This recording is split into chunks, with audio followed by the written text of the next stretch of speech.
In this video, we will be looking at another way to bypass multi-factor authentication, which is through a lateral movement technique such as overpass the hash, pass the hash, a pass the ticket attack, or using golden tickets. A scenario could be an attacker has compromised the user's account information, but they cannot access something interactively through a remote desktop login because that is protected through Duo or through another MFA provider.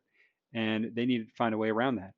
You can use non-interactive logons through pass the hash or pass the ticket to bypass MFA, and this is commonly used to spread laterally through a network and embedded inside of ransomware and malware so that you can move without running into any barriers set up by multi-factor authentication. So let's take a quick look at this in the lab. You can see if I've compromised the user's account Tobias, but I cannot log in as him. If I try to connect to any servers as him, I'm unable to do so. I get stuck with a Duo authentication prompt, and I don't have access to his phone to answer that prompt, so I cannot log in as Tobias. However, if I use Mimikatz, I'm going to be able to get anything I need to on Tobias. I'm going to use a DC sync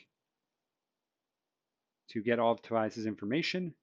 And let's say I had access to his AES key. That's going to allow me to overpass the hash.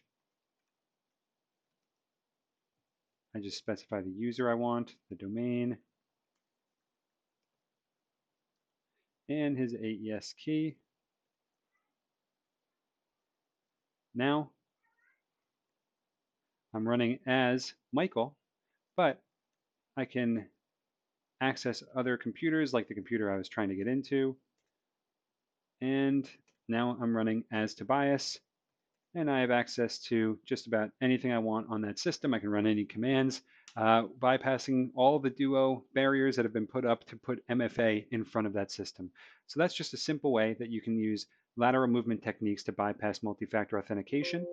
So to protect against this, you should always look to reduce your standing privileges, only use just-in-time access for your administrative functions, apply best practices and security settings where possible, always stay up to date with your patches, and implement some level of tiering to segment your tier 0 domain controllers from your tier 1 application servers and your tier 2 laptops and workstations.